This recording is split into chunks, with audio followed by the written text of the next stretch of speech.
let us address the Second Amendment issue. Everybody says, well, Cenk, no, I know we have one massacre after another, one shooting after another with guns and assault rifles and semi-automatics, but there's nothing we can do. Hey, have you read the Second Amendment? Well, great, I'm glad you asked that because I have read it and I'm pretty convinced you haven't. So let me show it to you. Quote, a well-regulated militia being necessary to the security of a free state, the right of the people to keep and bear arms shall not be infringed. Do you understand that the first part of the sentence is what you call a qualifier?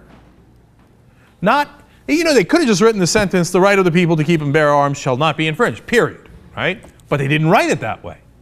They put a qualifier in the beginning. They said, a well-regulated militia being necessary to the security of a free state, hence you get the arms. If you're using it as part of a well-regulated militia. Now, why is that? In their experience, they needed a well-regulated militia because oftentimes the troops weren't enough. They'd literally be fighting Indian nations and the army couldn't do the job by itself and they need the militia of that state. And they argued over and over again in the Federalist Papers, hey, listen, we need to train these militia better. They need to be a well-regulated militia so that when we go into conflict, they can help the army win the wars. Now, which part of these jackasses carrying semi-automatic weapons throughout the country are part of a well-regulated militia? And what are we doing? We're fighting the Cherokee? Is that what's happening here? And back then they had muskets. Thomas Jefferson didn't know you were going to use an Uzi on your neighbors. You're not fighting tyranny. What are all these people doing in all these shootings?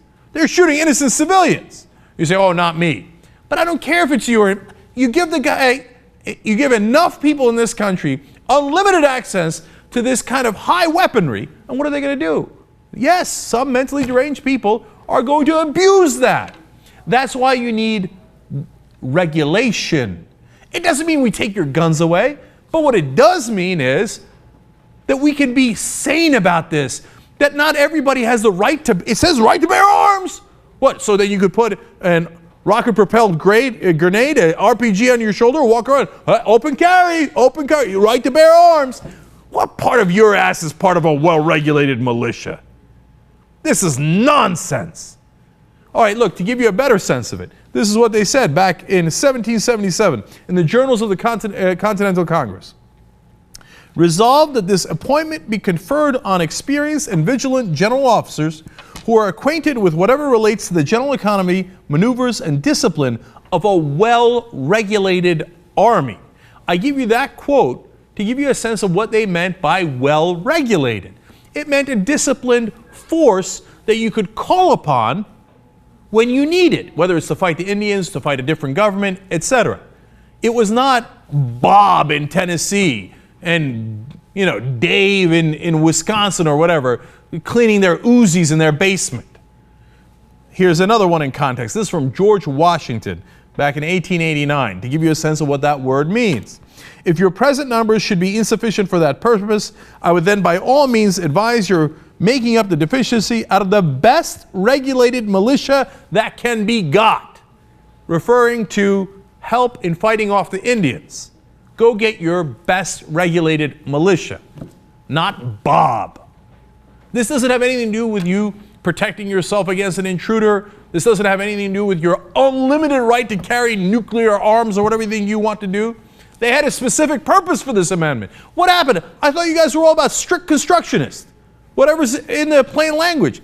Let me give you the plain language once again, because you're apparently completely and utterly ignoring it. Quote, a well-regulated militia being necessary to the security of a free state, the right of the people to keep and bear arms shall not be infringed.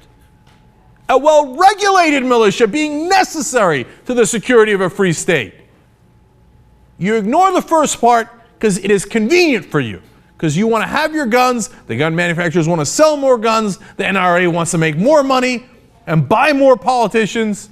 You are not part of a well-regulated militia.